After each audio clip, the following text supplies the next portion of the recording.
여러분께서는 언제 행복하다고 느끼십니까?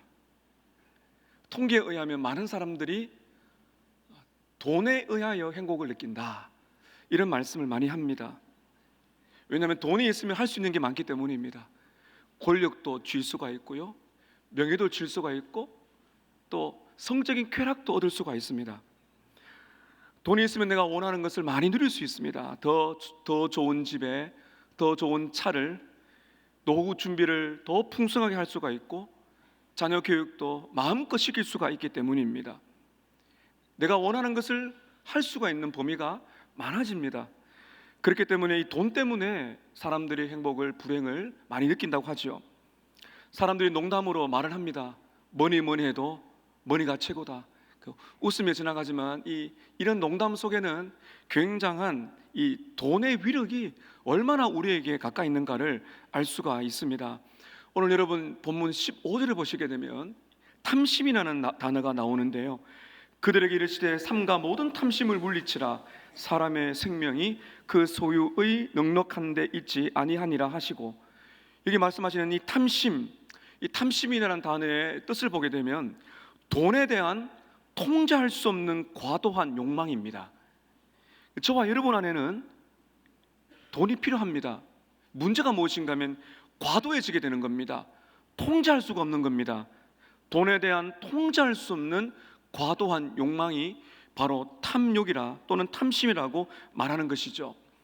신곡을 쓴 단테는 이런 말을 남겼습니다. 사람들의 행복과 사회를 갈갈이 찢고 파괴하는 굶주린 늑대가 바로 탐심이라는 것입니다. 예수님께서도 이 탐욕을 치명적인 죄라고 분명히 말씀하셨습니다. 마가복음 7장 21절에서 23절에 보게 되면 예수님께서 이렇게 말씀하십니다. 속에서 곧 사람의 마음에서 나오는 것, 악한 생각, 곧 음란과 도둑질과 살인과 간음과 탐욕과 악독과 속임과 음탕과 질투와 비방과 교만과 우매함이니 이 모든 악한 것이 다 속에서 나와 사람을 더럽게 하느니라. 사람들은 음란한 것 죄라고 말을 합니다. 도둑질하면 안 되죠. 사람을 속이면 안 되죠. 시기하고 질투하고 교만하는 것도 죄라고 생각합니다. 그러나 의외로 많은 사람들이 우리 마음 안에 있는 이 탐욕에 대해서는 그냥 지나갈 때가 많습니다. 심각하게 생각하고 회개하고 이런 부분을 두고 얼마나 하나님과 이 부분을 두고 기도하는지 우리 자신을 보면 잘 알 수가 있습니다. 예수님은 분명히 말씀하셨습니다. 음란, 도둑질, 살인, 간음, 탐욕, 치명적인 죄와 싸우는 이 주제에 탐욕이 빠질 수가 없는 것입니다. 오늘 저와 여러분이 함께 읽었던 이 본문은 유명한 이야기인데요, 한 사람이 등장하는데 형제와 다툰 것 같아요. 부모님이 물려주신 유산 때문에 다투었습니다. 예수님을 찾아와서 이렇게 말을 합니다. 13절 보시기 바랍니다.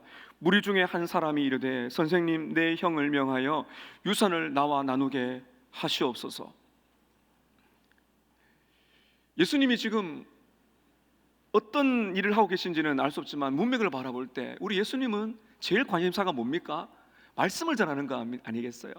생명의 말씀, 그 하나님 나라의 비밀을, 복음을 말씀하십니다. 그리고 많은 병자들의 병을 고치시는 일들을 하시는데 무리 중에 한 사람이 예수님, 좀 전에 하신 말씀 이런 의미 맞습니까? 이렇게 해야 되지 않겠어요? 근데 이 사람은 별로 그게 관심이 없는 것 같아요. 예수님께 말씀합니다. 예수님, 제 형을 명령해 주세요. 유산을 좀 제대로 나누게 해주세요. 이렇게 말한 이유는요, 당시에 랍비들이 이런 일을 했습니다. 랍비들이 이런 유산 문제를 다루었던 일들이 많아요. 재판관, 이런 일들을 했습니다. 예수님께서는 이 사람의 이야기를 듣고 쉽게 해결할 수 있습니다. 율법에 뭐라고 나와 있느냐, 아버지가 어떻게 유수를 썼느냐, 보시면서 깔끔하게 해결해 주면 돼요. 근데 문제가 뭔가 하면은 이 사람의 마음, 이 마음은 잘 모릅니다. 다 숨겼기 때문에. 예수님은 딱 보는 겁니다. 유산을 나누도록 해주세요. 해주시면 됩니다. 그러나 예수님은 거기보다 더 중요한 이 사람의 마음 안에 있는 문제, 그게 바로 탐심이라는 것이죠. 이런 14절 보시기 바랍니다. 이르시되 이 사람아 누가 나를 너희의 재판장이나 물건 나누는 자로 세웠느냐 하시고, 그리고는 15절에 말합니다. 그들에게 이르시되 그들이 무엇입니까? 이 사람뿐만 아니라 예수님께 나와 있는 사람들, 그들 모두에게 말씀하는 겁니다. 삼가 모든 탐심을 물리쳐라. 사람의 생명이 그 소유의 넉넉한 데 있지 아니하니라. 그러면서 예수님께서 이제 16절에 비유를 말씀하십니다. 유명한 악한 부자, 이런 이제 비유를 말씀하시는데요. 이 비유, 어리석은 부자죠. 이 비유를 통해서 오늘 예수님께서는 이 탐심의 문제를 말씀하십니다. 오늘 두 가지를 여러분께 말씀드리려고 하는데요. 첫 번째는 탐심의 특징이 무엇인가, 이 탐욕의 특징입니다. 두 번째는 이 탐욕을 어떻게 극복할 수 있는가 하는 문제를 예수님께서 말씀해 주십니다. 오늘 첫 번째 보시게 될 거는요, 탐욕의 특징이 무엇인가 하는 것입니다. 저와 여러분 안에 이 탐욕이 있습니다. 이 탐욕이 있다는 것을 어떻게 알 수 있을까요? 오늘 말씀 보면 세 가지로 말씀하시는데요. 먼저는요, 나 자신에 대한 과소비, 이게 탐욕의 첫 번째 특징입니다. 16절부터 18절 보시기 바랍니다. 16절에 또 비유로 그들에게 말하여 이르되, 한 부자를 등장시키죠. 한 부자가 그 밭에 소출이 풍성하며 심중에 생각하여 이르되 내가 곡식 쌓아둘 곳이 없으니 어찌할까 하고, 18절에 또 이르되 내가 이렇게 하리라. 내 곡간을 헐고 더 크게 짓고 내 모든 곡식과 물건을 거기 쌓아두리라. 예수님이 비유를 드십니다. 한 농부가 등장하는데 굉장히 부지런한 사람이에요. 풍작을 거두었습니다. 곡식에 싹을 둘 곳이 없어요. 그래서 이 사람이 어떤 말을 합니까? 곡식이 많아졌으니까 곡간을 헐자, 더 큰 곡간을 짓자. 지혜로운 생각입니다. 그런데 중요한 건 무엇인가 하면, 무엇을 위해서 곡간을 크게 짓느냐 하는 것이죠. 하나님께서 이 농사에 큰 복을 주셔서 풍년을 맞이했는데 곡간을 크게 짓는 거, 이 곡식을 잘 쌓아두는 거 해야 됩니다. 근데 중요한 질문이죠. 무엇을 위해 곡간을 더 크게 짓는가? 이게 중요한 겁니다. 여러분, 제가 다시 한 말씀 보시게 될 때 제가 의도적으로 강조할 거예요. 그걸 잘 보셔야 됩니다. 16절 끝을 보세요. 한 부자가 그 밭에 소출이 풍성하며, 17절에 심중에 생각하여 이르되 내가 곡식 쌓아둘 곳이 없으니 어찌할까 하고, 18절에 보면 또 이르되 내가 이렇게 하리라. 내 곡간을 헐고 더 크게 짓고 내 모든 곡식과 내 물건을 거기 쌓아두리라. 자, 여러분, 제가 어디에 강조를 두었습니까? 이 농부가 더 크게 곡간을 짓는 왜 어떤 목적입니까? 다 자기 생각밖에 없잖아요. 내 곡식, 내 물건, 내 곡간을 크게 지어서 편안하게 살자, 이거 아니겠어요? 그리고 자기의 편안한 삶을 위해서 내가 이렇게 하리라. 내 곡간, 내 곡식, 내 물건, 이게 여러분 무엇입니까? 과도한 자기 사랑입니다. 제가 자기 사랑, 자기 중심성이라는 단어를 이 치명적인 죄와 싸우기 위해서 많이 반복합니다. 결국 죄의 중심이 무엇인가 하면 다 자기예요. 자기 중심성인 것이죠. 과도한 자기 사랑에 빠졌는데, 여러분 가장 심각한 거 보십시오. 19절에 보면 과도한 자기 사랑이 이렇게 말합니다. 19절 우리 한번 같이 읽어보겠습니다. 19절입니다. 시작. 또 내가 내 영혼에게 이르되 영혼아, 여러 해 쓸 물건을 많이 쌓아두었으니 평안히 쉬고 먹고 마시고 즐거워하자 하리라 하되. 내 영혼에게 스스로 말합니다. 내 영혼아, 하나님을 찬양하자. 이러면 얼마나 좋겠어요. 뭐라 그럽니까? 내 영혼아, 여러 해 쓸 물건이 많이 쌓아두었으니, 몇 년은 먹고 살 만큼 충분하다는 거죠. 평안히 쉬고 먹고 마시고 즐기자. 왜 이렇게 말할까요? 내 영혼을 위해서 지금 곡간을 늘리는 거죠.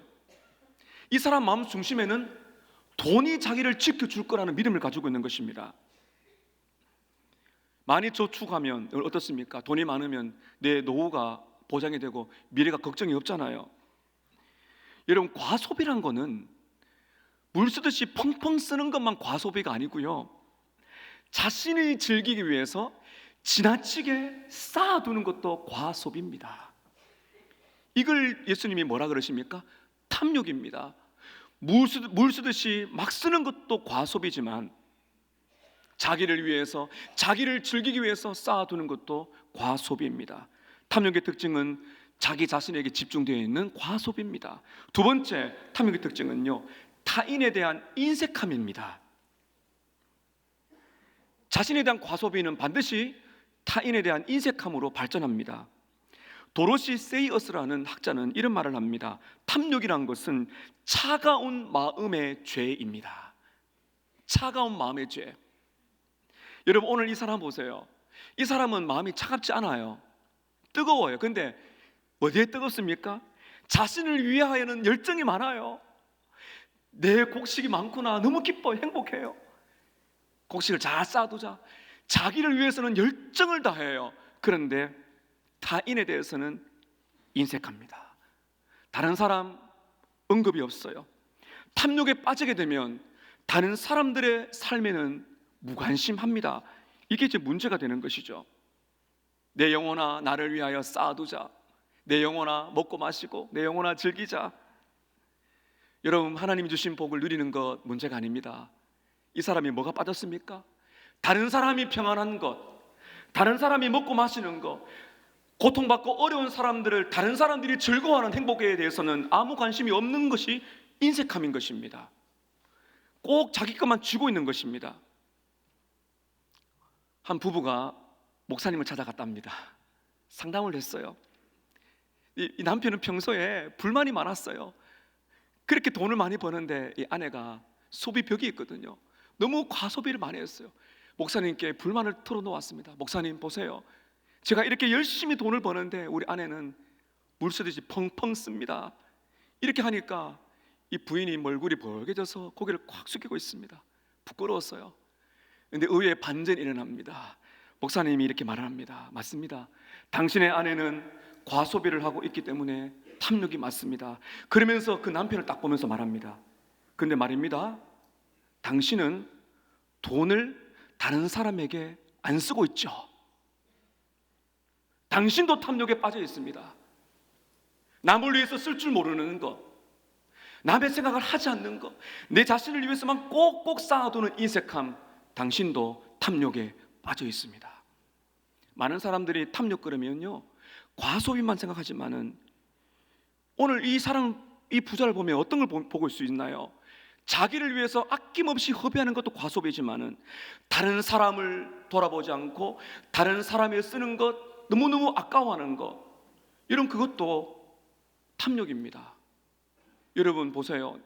우리가 먹고 싶은 거, 우리 집에 여러분 특별할 때, 외식할 때는 야, 오늘 우리 한번 막 써보자 씁니다. 그죠?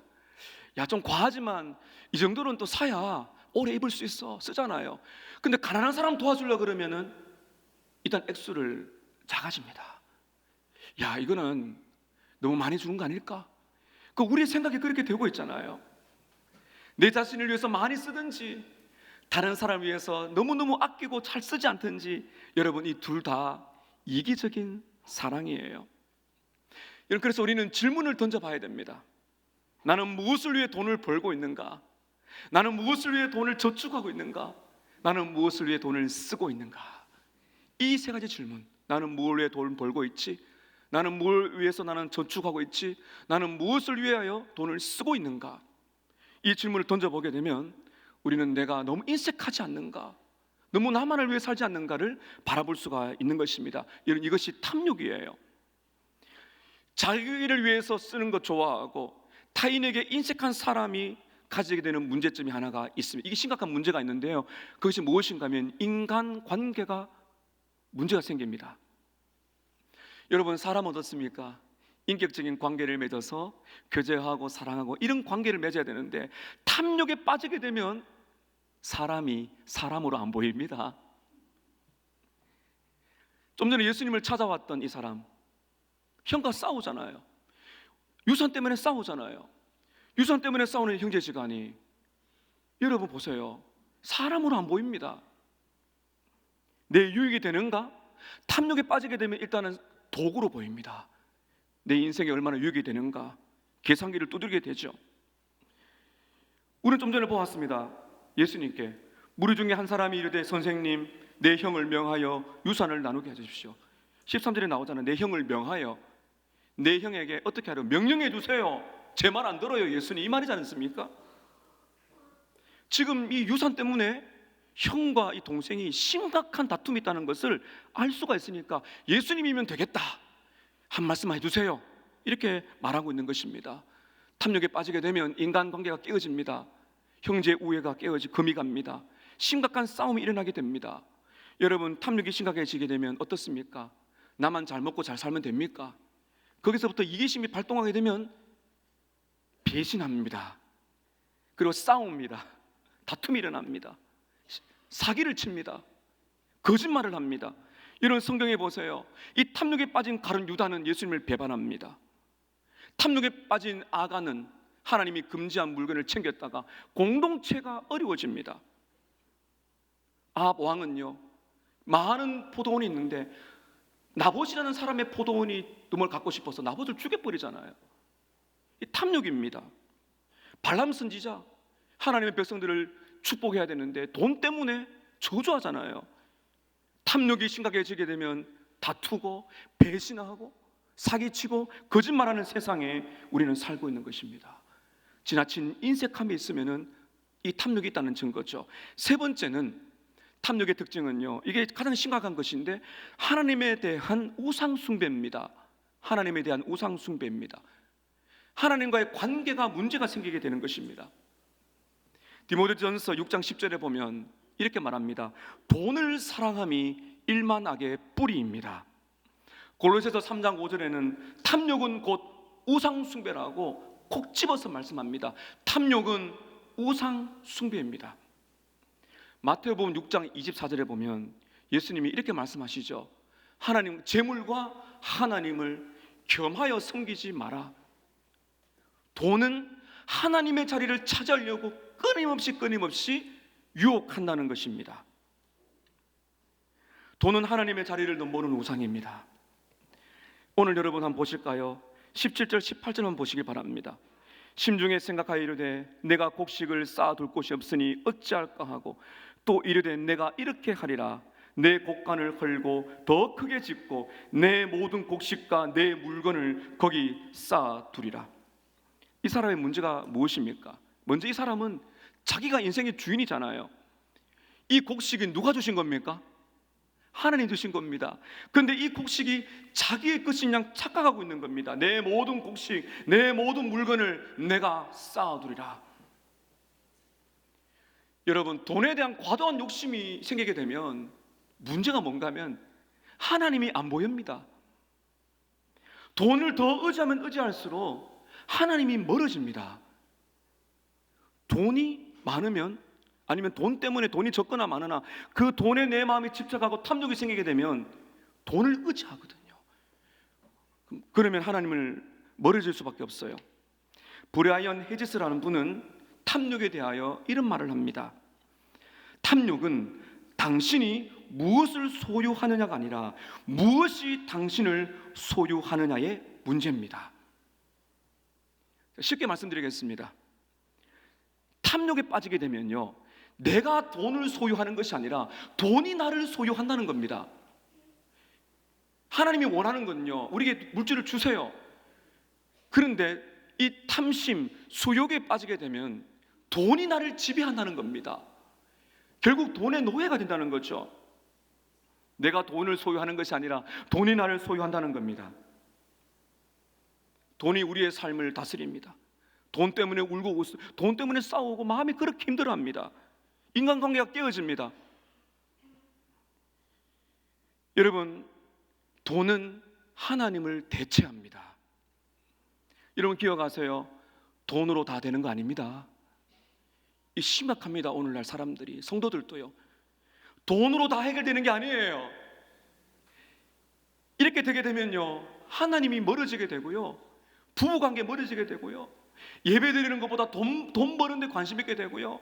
교회 와서도 돈 생각에 빠지게 되면요, 부부관계, 가족관계, 부모 자녀과의 관계, 성도들 관계, 이게 심각한 문제에 빠지게 되는 겁니다. 오늘 저는 크게 두 번째, 탐욕을 어떻게 극복할 수 있는가를 보려고 합니다. 여러분, 우리는 이 탐욕을 극복해야 됩니다. 세 가지를 말씀드리려고 해요. 첫 번째 한번 따라 하실까요? 돈의 주인이신 하나님을 의식하라. 돈의 주인이신 하나님을 의식하시기를 바랍니다. 자기만을 위하여 돈을 쌓아두고 쌓을 곳이 없어서 곳간을 짓고 나누어 주는 게 아니고, 자기를 위해서 가지고 있는 이 사람에게 하나님께서는 뭐라 말씀하십니까? 이제 하나님이 말씀하시는 거 잘 들으셔야 됩니다. 20절입니다. 우리 20절 함께 읽습니다. 시작. 하나님은 이르시되 어리석은 자여 오늘 밤에 내 영혼을 도로 찾으리니 그러면 내 준비한 것이 누구의 것이 되겠느냐 하셨으니. 하나님은 이 사람에게 어떻게 말씀하십니까?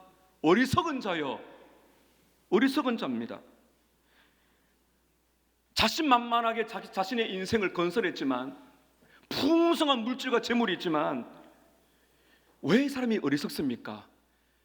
이 사람의 인생에는 하나님이 없습니다. 하나님께 감사하는 마음이 없습니다. 돈이 자기가 노력해서 취한 것 같지만은 이 돈도 하나님이 주셨다는 것을 모르고 있습니다. 그래서 어리석은 것입니다. 하나님이 그에게 생명을 주셨습니다. 여러분, 오늘 다시 한번 말씀을 잘 보시기 바랍니다. 20절에 하나님은 이르시되 어리석은 자여, 언제요? 오늘 밤에 너의 영혼을 내가 도로 찾는다. 오늘 내가 말씀하지 않습니까? 근데 너무 놀라운 것이 있어요. 19절 보세요. 우리가 이렇게 어리석습니다. 19절 보세요. 내가 내 영혼에게 이르되 영혼아, 몇 해? 여러 해 쓸 물건을 충분히 준비했으니까 마음껏 쉬라. 나는 여러 해 수년간 먹고 살 만한 재산을 가지고 있지만, 하나님은 뭐라 그러십니까? 어리석은 자여, 오늘 밤에 내가 너의 영혼을 도로 찾는다면 그 많은 재산 누구의 것이 되겠느냐? 오늘 밤입니다. 오늘 밤 내 영혼을 도로 찾겠다. 여기 보시게 되면 이 도로 찾는다는 말의 원문의 뜻을 보게 되면요, 은행에서 빌려준다는 뜻이 있어요. 이런 무슨 말입니까? 이 사람에게 말하지 않습니까? 오늘 내가 너의 영혼을 도로 찾겠다. 지금 이 사람이 가지고 있는 돈은 누가 빌려준 거예요? 하나님이 빌려주신 것입니다. 오늘 저와 여러분 보세요. 돈, 건강, 시간, 심지어 우리의 영혼, 우리의 생명조차도 내 것이 아니라 하나님이 빌려주신 거예요. 그래서 우리는 청지기일 뿐입니다. 빌려주셨기 때문에 계산할 날이 온다는 거예요. 얼마나 우리가 이 시간, 물질, 건강, 재산, 자녀, 주를 위해 살았는지 계산할 때가 온다. 많은 부모님들이 자녀를 자기의 소유물로 생각합니다. 여러분, 내 소유가 아닙니다. 내 기대를 충족시켜주는 도구가 자녀가 아니에요. 자녀에게 부족함이 많고 부모가 볼 때 안타까운 것이 많아도 하나님의 선물인 줄로 믿습니다.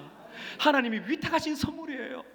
그 아이의 부족함, 연약함, 그게 여러분 행복, 불행을 좌지우지하는 게 아니에요. 공부를 못하고 살아, 그게 중요한 게 아니에요. 하나님이 위탁하신 축복의 선물인 줄로 믿습니다. 그러면 기도가 달라져요. 기도가 달라집니다. 부모의 눈에서 사랑의 눈물이 뚝뚝 떨어지게 됩니다. 안타까운 일이 많죠. 부모의 마음에는. 기도가 달라질 수밖에 없어요. 우리 아이는 왜 이럴까? 아니에요. 귀한 아이를 주셨구나. 도로 찾는다는 거예요. 오늘 밤에 내 영혼을 도로 찾겠다. 주님이 분명히 말씀하시고 계십니다. 20절 끝에 보면 오늘 밤에 내 영혼을 도로 찾으니 그러면 너가 그렇게 애쓰고 준비한 것이 누구의 것이 되겠느냐? 여러분, 너무너무 전국을 찌르는 말씀 아닌가요? 오늘 밤에, 여러분, 오늘 밤에 우리의 영혼을 하나님이 찾는다면 지금 우리가 가지고 있는 건 누구의 것이 되겠어요? 우리 너무 소유욕이 많습니다. 그렇게 애지중지하는 옷도 못 갖고 가고요. 아침마다 보면서 큰 차를 보면 차를 닦으면서 그 차를 가지고 갈 수가 없어요. 여러분, 오늘날 많은 성도들에게 성경책보다도 더 가까이 있는 친구가 있죠. 뭐죠, 여러분? 스마트폰이 너무 가까워요. 아침에 일어나서 스마트폰을 켭니다. 잘 때 성경 말씀 듣고 찬양하는 거 괜찮아요. 그거 말고요, 그렇게 뭐 정보를 많이 얻어야 되는지 모르겠어요. 확인하고 이제 이 스마트폰 님을 잘 주무시게 하고 알람까지 해놓고 그래 자잖아요. 여러분, 여기서 우리가 성경을 읽고 좋은 정보 좋아요. 근데 이렇게 가까운 친구가 있을 때 조심하셔야 됩니다. 어떤 분은 이 스마트폰 기계가 나오면은 참지 못해 빨리빨리 바꿔요. 근데 성경은 멀어져. 성경은 이게 문제인 겁니다. 과도한 집착, 과도한 소유. 오늘 밤에 내가 너의 영혼을 찾는다면 집에 있는 큰 TV 가져갈 수가 있겠습니까? 아무것도 가져갈 수 없어요. 너가 그렇게 준비한 것이 누구의 것이 되겠느냐? 다 놓고 가야 됩니다. 항상 이렇게 살아야 됩니다. 탐욕을 이기기 위해서는 첫 번째 뭐라 그래요? 돈의 주인이신 하나님을 기억해라. 오늘 밤에 내 영혼을 찾을 수가 있다. 그러면 나는 어떻게 살아야 될까요? 돈의 주인이신 하나님 기억하게 되면 우리는 영혼을 생각할 수 있습니다. 오늘 15절 다시 보시기 바랍니다. 그들에게 이르시되 상과 모든 탐심을 물리치라. 사람의 생명이 그 소유에 넉넉한 데 있지 아니하니라. 우리의 생명의 가치는 돈에 달려있지 않습니다. 그 돈이 주는 옷, 그 돈 때문에 살 수 있는 자가용, 그 집, 권력, 명예가 우리의 가치를 결정짓는 것이 아니에요. 사람의 생명이 돈에 넉넉함에 있지 아니하고 하나님께 있는 줄로 믿습니다. 두 번째, 탐욕을 이기는 두 번째 방법은요, 다른 사람들에게 기쁨으로 나누는 것입니다. 오늘 여러분 집에 가셔서 저와 여러분의 소비 성향을 한번 점검해 보셔야 됩니다. 내가 어디에 돈을 많이 쓰고 있는지, 정말 꼭 필요한 것을 사고 있는가? 리차드 포스터라는 목사님은 이렇게 말을 합니다. 내가 어떤 것을 사고 싶을 때 두 가지 질문이 던져질 수 있다. 첫 번째는 뭘 되게 사고 싶어요. 그럴 때 우리는 내게 충분한 능력이 있다. 돈이 많으면 사고 싶고 살 수 있잖아요. 내게 충분한 능력이 있을까? 있다. 그럼 산다는 거예요, 사람들이. 그런데 두 번째 질문이 중요하다는 겁니다. 이 질문을 해야 됩니다. 뭘 되게 사고 싶을 때 내가 충분한 능력이 있기 때문에 사는 것이 아니고요, 내가 이 물건을 사면 하나님이 기뻐하실까를 생각해라. 하나님이 기뻐하실까 생각하게 되면 손에 딱 쥐었다가도 눕는 일이 많아질 겁니다. 내가 돈이 많아서 넉넉히 해서 살 수 있는 것이 아니고요, 하나님이 기뻐하실까. 여러분 우리가 저축하는 목적도 한번 돌아보셔야 됩니다. 내가 정말 꼭 중요한 일에 저축을 하고 보험을 들고 있는가? 자녀 교육을 위해서 저축하는 거 괜찮습니다. 노후 준비도 하셔야 됩니다. 여러분, 그러나 중요한 질문입니다. 저축하셔야 됩니다. 그런데 너무 지나치게 자신에게 집중되시면 안 됩니다. 이걸 여러분 보셔야 됩니다. 너무 많은 보험을 들면서 내 건강은 챙기는데 나누지 않습니다. 이게 문제입니다. 오늘 이 사람 보세요. 자기를 위해서 곡식을 쌓고 먹고 마시고 지고 행복하지만은 다른 사람을 위해 돌아보지 않지 않습니까? 여러분, 힘들고 어려운 사람들, 아파하는 사람들, 가난한 사람들이 생각이 나야 됩니다. 이게 예수 그리스도를 믿는 사람입니다. 고린도후서 8장 9절에 보면 예수님의 삶에 대하여 이렇게 말합니다. 예수님은 우리를 부요하게 하기 위하여 가난해지셨습니다. 우리 예수님 가장 부요한 분이시잖아요. 하늘 보좌에 만왕의 왕이십니다. 근데 그분은 우리를 부요하게 하기 위하여 그 영광의 자리를 잠시 두고 이 땅에 가난하게 오셨습니다. 이거를 희생이라 그럽니다. 거룩한 희생. 여러분, 우리에 있는 돈이 나가는 건 희생이 맞습니다. 마이너스가 됩니다. 이 거룩한 희생을 할 줄 알아야 됩니다. 이 거룩한 희생이 있어야 이게 정말 이 사회를 복음으로 바꿀 수가 있는데 너무너무 많은 사람들이 희생하지 않습니다. 영국의 요한 웨슬레 목사님, 영국의 부흥의 시대 때 쓰였던 요한 웨슬레가 이렇게 유명한 말을 남겼습니다. 당신의 지갑이 회개하기 전까지는 당신은 정말 회개한 것이 아닙니다. 우리 회개 많이 하잖아요. 하나님, 제가 한 주간 죄를 많이 지었는데, 그러니까 우리 지갑은 꼭 쥐고 있어요. 이 지갑도 회개해야 되는 거죠. 내가 잘못 쓴 것이 없는지, 내 자신을 위해 쓰지 않았는지, 써야 할 곳을 안 쓴 것이 없는가. 요한 웨슬리의 지갑은 항상 가난한 자들에게 열려 있다고 전해오고 있습니다. 유명한 일화가 있는데요, 요한 웨슬리는요, 생활비가 이제 있어요. 생활비, 저를 한번 보시기 바랍니다. 생활비가 이렇게 있으면요, 수입이 늘어나잖아요. 이렇게. 우리는 보통 어떻게 합니까, 여러분? 생활비가 있는데 수입이 늘어나면 뭐가 커지죠? 생활비가 커집니다. 차도 크게 바꿔지고, 평수가 달라지고, 내가 원하는 거 달라지잖아요. 그런데 이 요한 웨슬리 목사님은요, 생활비가 있어요. 수입이 늘어나면 더 많은 사람들에게 나눠줬다는 겁니다. 하나님은 이런 사람을 위대하게 사용하신 겁니다. 여러분, 요한 웨슬리가 이렇게 말합니다. 할 수 있는 한 많이 버십시오. 할 수 있는 한 많이 저축하십시오. 그리고 가능한 많이 나눠주십시오. 너무 멋지지 않습니까? 여러분, 할 수 있는 한 많이 버시기를 축복합니다. 할 수 있는 한 많이 저축하시기도 축복합니다.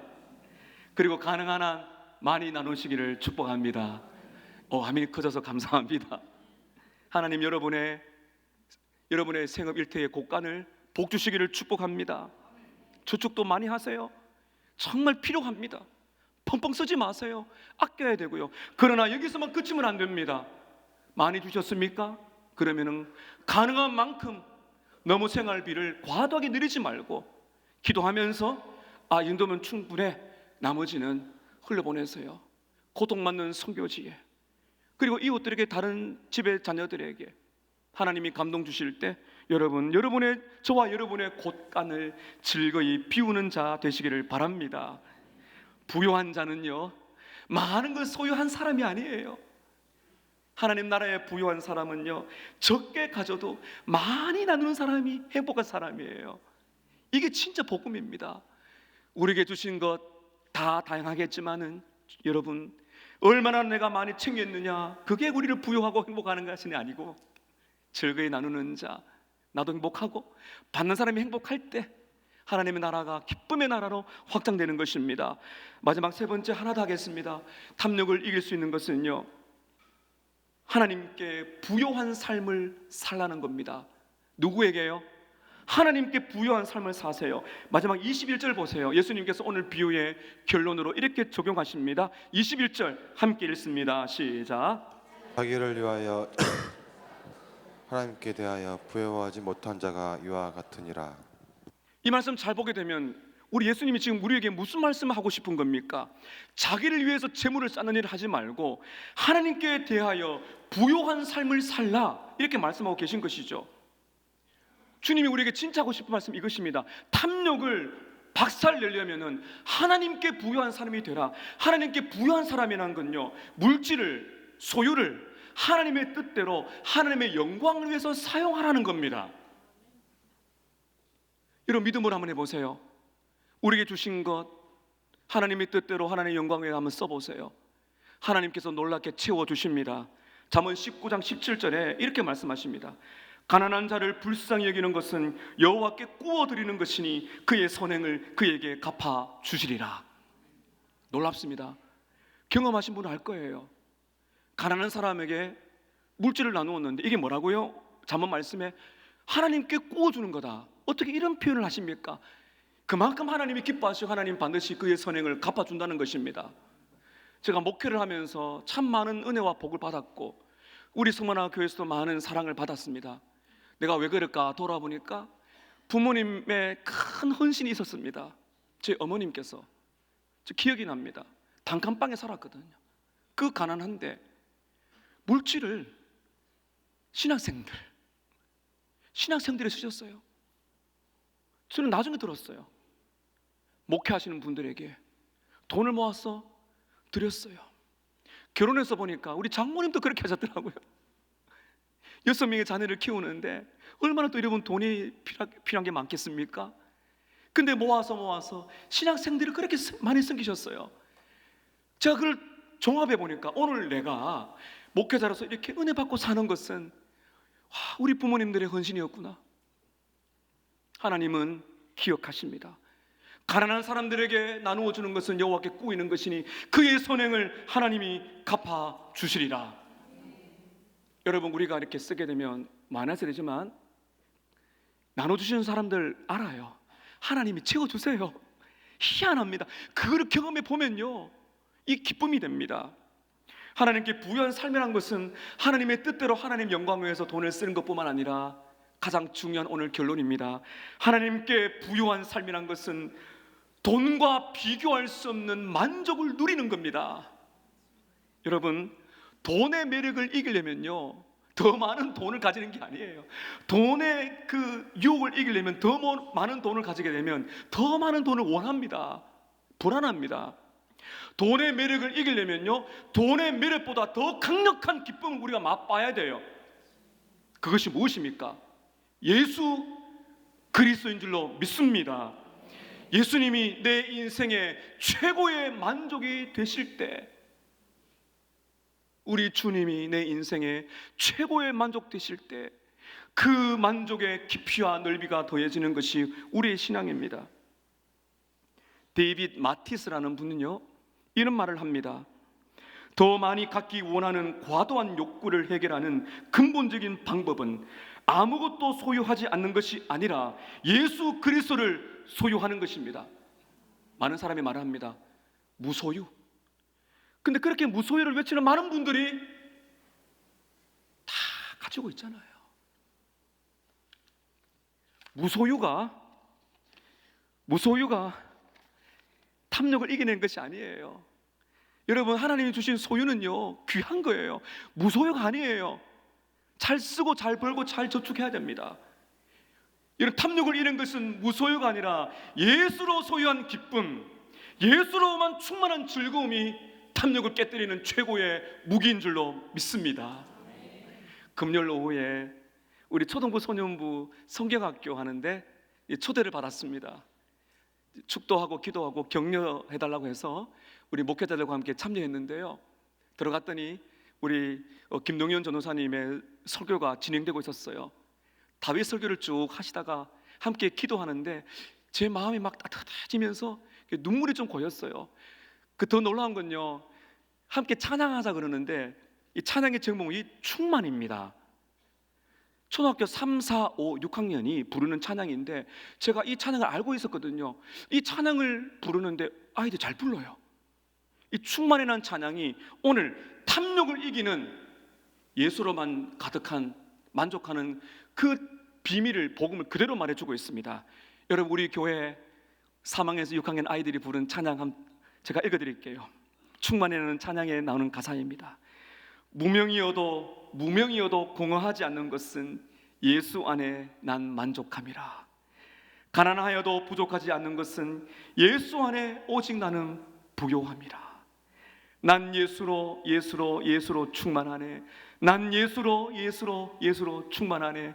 아이들이 이 뜻을 얼마나 알지 모르지만 아이들이 함께 불렀어요. 난 예수로 충만하네. 무명이어도 공허하지 않는 것은 예수 안에 난 만족함이라.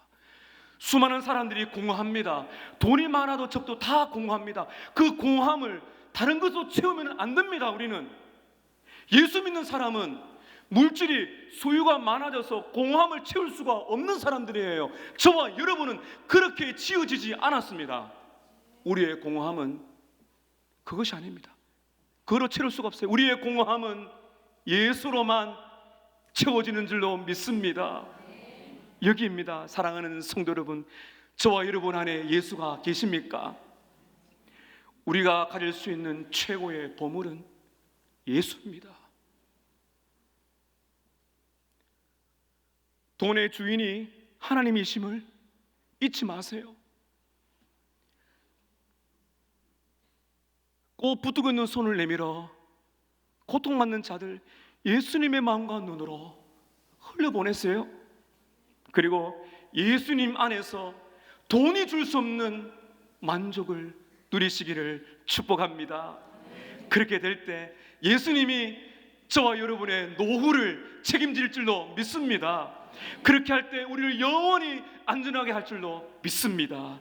우리의 필요를 우리 구주께서 채우실 줄로 믿습니다.